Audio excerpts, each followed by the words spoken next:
Picture.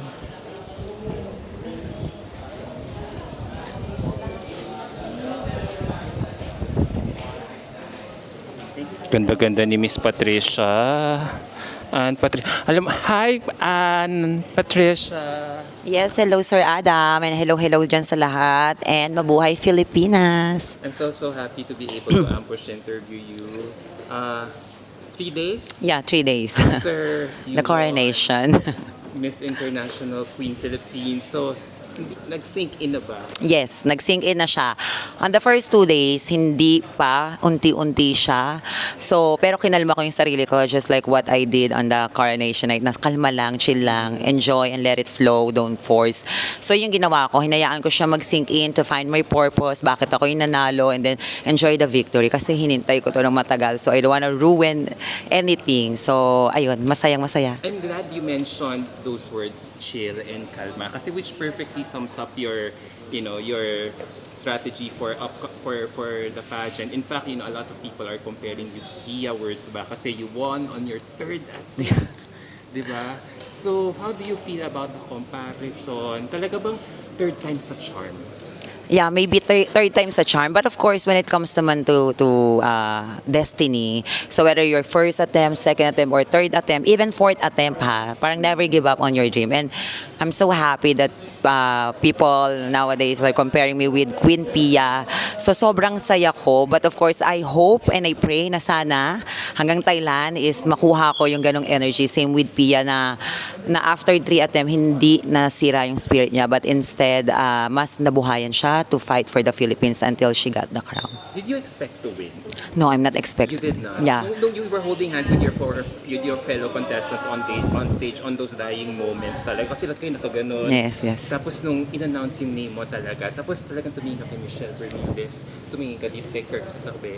So talagang, tapos natayo ka. Talagang tell us, can you take us back to that moment? Yes, kasi after, during the competition, ang mantra ko pa is that don't expect too much kasi yun yung nakakasakit. And that's the biggest lesson that I've learned from my past journey on the MIQ 2022 and also in 2023 that let things happen naturally. Kung ikaw yon, ikaw ang hahanapin ng corona. The crown will find a way to go to your head. So, nung mag-a-announce, of course, I wanted to win so bad because this is my dream for the longest time and that's the reason why I tried on my third attempt. But of course, nung announcement na, hindi ko na masyadong in-overthink yung sarili ko na dapat ako.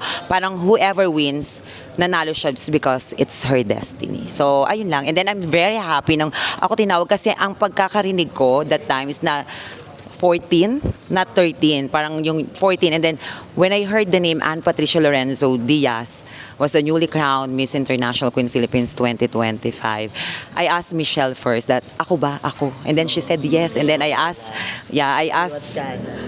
Kirk, and then she said, I asked her, ako, tas she said yes. And then, ayun na, napaupo na ako. Parang, grabe, totoo ba to? Parang, ito yung moment na hinihintay ko for the past 2 to 3 years ago. Pero, totoo nga naman ang destiny and your right timing. So, hahanapin mo lang talaga yung right timing mo. I'm sorry to ask you about this kasi direct to the point na po tayo. Yes. Everybody is, may kaliwat ka ng sinasabi about you winning and also about you. How do you respond to that and stay very positive sa mga bagay na ito?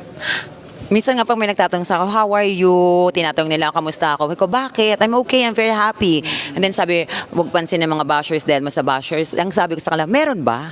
Hindi ko kasi alam talaga, honestly, because that's the biggest lesson that I've learned from the past years. Sobrang affected ako for what other people told me, what other people will think of me. And then, sabi ko ngayon, parang ngayon, na dadaling ko na hindi lang yung city ko, hindi lang ako, but the whole community and also the country sa international stage in Pattaya, Thailand, sa Miss International Queen, that no amount of bashing or hate comments can break my spirit now. Mas mahalaga yung mission ko ngayon than wasting my time na para basahin at i-absorb yung mga energy nila. Hindi mo ino-off yung comment section. Yes. Nababasa mo? Yung some of them, honestly, nababasa ko, pero hindi talaga. I don't know what kind of energy yung sumanib sa akin after ko before the competition, I was in Thailand to celebrate Pride Month on June 1. Then I prayed in one of the temples there and also Erawan and also in Huay Quang, the Elephant God. I'm very I'm not a very religious person, but I'm a Catholic, and also but I respect each every religions and culture. So when I pray there, I prayed a lot, and then sabi ko bigyan ako ng positive energy, and I don't know why. If it's, kung may maniniwala na parang after kong umuwi ng Pilipinas, from there, then June and then July, nag-start na yung pageant competition, preparation and everything. Sobrang kalma. Sabi ko kung ano yung energy yung pumasok sa akin, thank you. Huwag ka umalis dyan hanggang September Ano sa tingin mo yung nakita ng mga judges sa'yo nung gabing yun? Kaya sa'yo nila binigay yung Ayan. I'm very thankful with the Miss International Queen Philippines organization that they chose me after, third attempt. Siguro if there's one thing is that the team na this time is the transformation. They are looking for a transformational queen. And I can say that before, meron ako mga nagawa o ginawa na parang hindi fit for being a Miss International Queen Philippines. But I assess myself and I learn my lesson and I accept the flaws and mistakes. And nung time na pumasok yon na kung anong dapat kong baguhin, na-realize ko na dapat nga siyang baguhin for me to be fit in on the job of being a Miss International Queen Philippines. Siguro yung nakita nila, parang nag-apply ako ng job and then siguro maraming applicants, binasa nila yung resume ko, and then maybe yung resume ko yung nagustuhan nila. So, nagkaroon ka ng character development. Yeah, that's true. Character development, girls, that's very important. And sabi kasi nila, first time in the history of the pageant scene na nire-reveal, yun sa deliberation ni-reveal. Ikaw at si Mikay na lang ang ni-reveal na top 2 remaining. Wow. So how do you feel about that? Alam mo yon or na yun lang? Or, Honestly, medyo may nabasa ako, but the organization didn't confirm me. But I know that there's a deliberation, matagal. Kasi in-announce naman ng host, which is si Khaled Karen and Sean Kyle, na kaya kami naghintay that time until na parang nagkaroon ng pause or commercial just because of the deliberation. I'm very happy na isa ako sa napili nila. And also, Mika is a very strong contender. She's very young, grabe yung legs, ang haba, ganyan. And I know and I believe that her time will come. Just keep the fire burning. You joined 3 times sa Miss International Queen Philippines. So, anong message mo dun sa mga sumahali? Siguro kahit yung mga kabatch mo or batches before na gusto ulit bumalik sa Miss International Queen Philippines? Yes, of course, girls, balik lang kayo. Kasi nga ako, naniwala ako sa dream ko until my time comes na nanalo ako. But of course, always remember that joining pageant isn't only about winning, but it's about enjoying, learning new things, making friends, sisterhood is very important. Hindi yan charot-charot. Yeah, in pageantry, they think that sisterhood is charot-charot. No, that's true that we, kailangan natin malaman kasi yung pageant sobrang bilis. Kung akala mo ang tagal ng preparation, but the pageant proper is very short. Kapag nakalimutan mo yan, enjoyin. And then, magugulat ka, tapos na. Ngayon, tapos na. And then, yun yung na-miss mo. So, yun yung gusto ko na pag bumalik kayo, enjoy lang, do your assignment, check all the boxes, make sure na na-check lahat ng boxes, and trust the process. Ano sa palagay mo talaga yung realidad na natutunan mo sa Miss International Queen? Yung totoo. Yes. Yung katotohanang natutunan mo. Yeah. Natutunan ko na ayon, parang wag gigil first. Parang don't force thing. Parang kung kasi pag fina-force mo, may mga nagagawa kang bagay na parang hindi naman dapat eh. And then yung may nagagawa ka, yung energy mo na ma-manifest yun sa'yo. Yung parang invest na smooth mo lang magagawa dahil training mo yun ng matagal, pinagplanuhan mo yun ng matagal, pero pag nandun na, hindi mo siya na-execute just because your nerves. 'Di ba? Parang hindi siya sumusunod. So, yun yung biggest lesson. Parang don't force, let it flow, let things happen naturally. Kung para sa'yo yan, and maging mabait ka sa organization. This batch is the most diverse batch and most unique batch ng Miss International Queens. Kasi kahit yung mga hindi contestera nakasali. Yes. So, anong message mo sa mga gustong sumali ng Miss International Queen Philippines na dinidiscourage ng ibang tao dahil hindi sila yung prototype na tawag? Pageant nowadays is truly evolving. Nasa modern era na tayo that isn't only about the physical beauty. But of course, sinasabi na pageant parang because business kasama pa rin ng physical. But I believe in that. Being beautiful nowadays is very easy. You just learn how to enhance yourself and to groom yourself. You will look beautiful at kung confident ka, magiging maganda ka eh. But nowadays, I'm very happy with the pageants, just like also Miss International Queen Philippines and also Miss International Queen in Thailand, that they're truly evolving. They are looking for a queen na hindi lang maganda, but also career woman, empowered woman, and also can inspire others. Narinig ko na ngayon some of my competitors from other country are teachers, doctors, and the past winners, the reigning queen of Miss International Queen is a doctor. So ngayon, hindi na siya naka-focus lang doon sa physical beauty, but more of your character. Yung story mo, kung gaano ka, yung advocacy mo, and also your career, how you use your power as a trans woman to inspire others, and na hindi naging hinder yon para mas matupad mo yung pangarap mo and be the woman who you wanted to be. So, dun sa mga tao naman na nagsasabi na parang wag nang sumali yung iba just because they are not fit on the standard of beauty, wag kayong makinig because the only person who knows that you are beautiful is you yourself first. Thank you. And how do you feel na yun nga, di ba, controversial yung pagkapanalo mo and a lot of, fans really think na talagang negatively about it. Tapos, pero sa kabilang banda naman, yung mga fellow contestants mo, like si Kirk, very positive sa sarili niya at even sa mga fans niya na suportahan ka sa journey mo dito sa papalapit na MIQ. Yes, ayan. I don't think it's controversial. Maybe nagiging controversial lang yung pagkapanalo ng isang winner just because of those fans na naghahalo ng kontrobersiya and also ng mali siya doon sa pagkapanalo. Honestly, the relationship and the sisterhood on this batch is very, very good. Sobrang na-enjoy ko.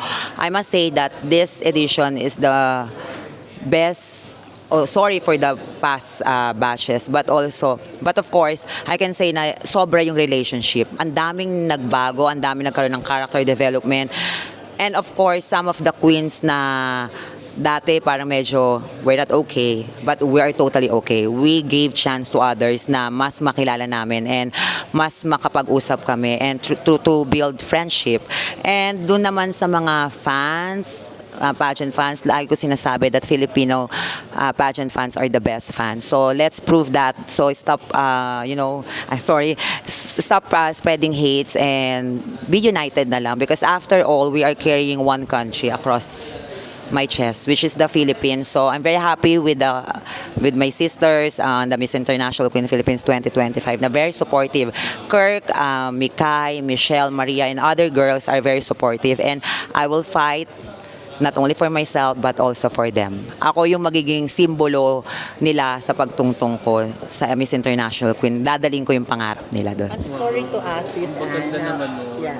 Ang ganda ng message mo. Very positive. I'm so sorry to ask this, Anne, once and for all.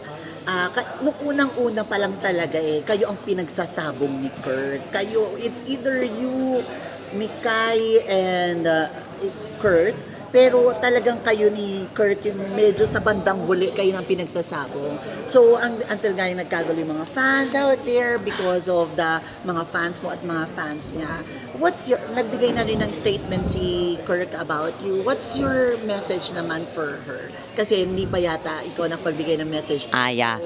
So, what's your message? My message to her is that keep dreaming. If you want to get inspired on my story, I joined MIQ Philippines for the third time. Sometimes we think na yun parang lahat naman tayo, if we take one thing, parang gusto natin yung best shot, wag na natin ulitin. Parang one take is good take na agad. So I want her to realize that sometimes God has a purpose and meron kanya-kanya tayong timing. It doesn't mean na hindi na mo nakuha, is yun na. So rest, and then compose yourself, and then build another dream again. Have you seen already? Yeah. Have you seen already your candidates, the candidates of Miss International Queen? Have you, na-stock na ba sila? At sino ang gusto mong makita at makasalamuha? I met Miss Thailand when I was in Thailand last June sa parade. Yung sa parade na LGBT parade. Pride. Picture ka kay Vina. Yeah, that's exactly the same day. Yeah. Nakita ko siya, I saw her. Parang doon na manifest ko na that we were batchmates. Ay, gano'n. So hindi, ayun lang naman, pero manifesting. Claim mo yan na yung manifesting mo. Sinagot mo yan. Yes. Tapos Grabe, ito Q&A mo. naibigay talaga sa Manifest. Hindi alam mo yun, kasi parang people might see it as pageant patty na talagang, gutom, halatang gigil. Pero di ba, in the end, sa'yo pa rin binigay. Thank you. Ayun nga. So, ayun, Yung palaban. yung kalaban ko, ayun, si Miss Thailand, and also I saw Miss Vietnam. She's very beautiful. Yeah. Knowing Vietnam. Yeah. Diba? Babaihan. Knowing Vietnam, grabe sila pag nagpapadala, talaga handa. Parang from head to foot talagang grabe. So, materialis fuentes talaga sila kung magpapadala ng representative. So, but of course, just like what my mantra in this pageant is that ayoko bantayan yung kahit sino. It's just because mape-pressure ako maubos yung oras ko, but instead I want to enjoy and focus what I need to prepare on this pageant. Kasi baka may makalimutan akong boxes eh. Mahalaga yun eh. May checklist yun eh. Girls, ayun ang tatandaan nyo ha. Make a checklist on your notes para alam nyo yung mga check yung boxes. Checking of boxes, sabi mo nga, checking of boxes. Is Manny Halasa will also be doing your gown and your costume? For this year, for the upcoming Miss International Queen, yeah, Manny Halasan is still the designer of my costume. About the gown?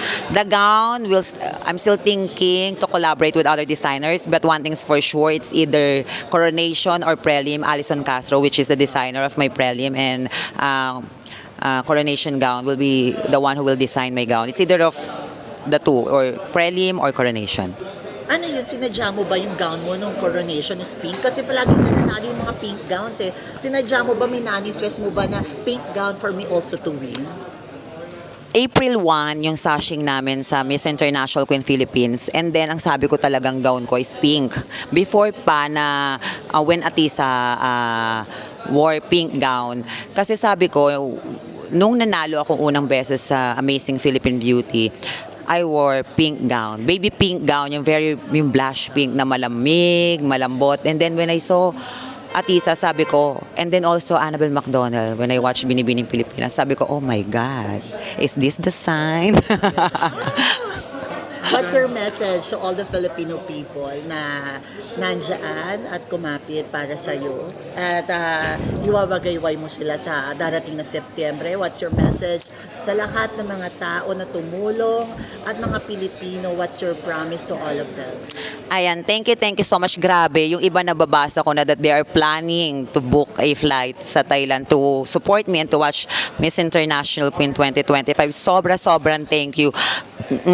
Wag na tayong makipagsagutan or to spread negativity. Let's focus on one thing na ilalaban ko kayo. Just relax, stay calm. Samahan nyo lang ako sa likod ko. Ako nang bahala. Iba talaga yung confidence niya. Kalma-kalma. Kalma-kalma na siya. Hindi natitinag. Oo. Should learn from the lesson. Ayan. Tama yan. Eh, Magtanong pero inend mo na. Hindi na, ano. It's okay. It's okay. Ma-edit naman. Yeah. Go pa. Yun nga parang gusto ko lang tanungin, no? Yun nga, kalma ka. Parang saan mo lang kuha yung lakas ng loob mo, yung kumpiyansa mo sa sarili mo, despite the negativity, the bashing. Does it help na yung maturity mo, yung mga life experiences mo rin? Yun nga, kasi bilib ako, like yung mindset mo, like, kung ako yan, nung nabash ako, nung controversy ko, mangiyak-ngiyak ako, pero ikaw parang hindi ka umiiyak.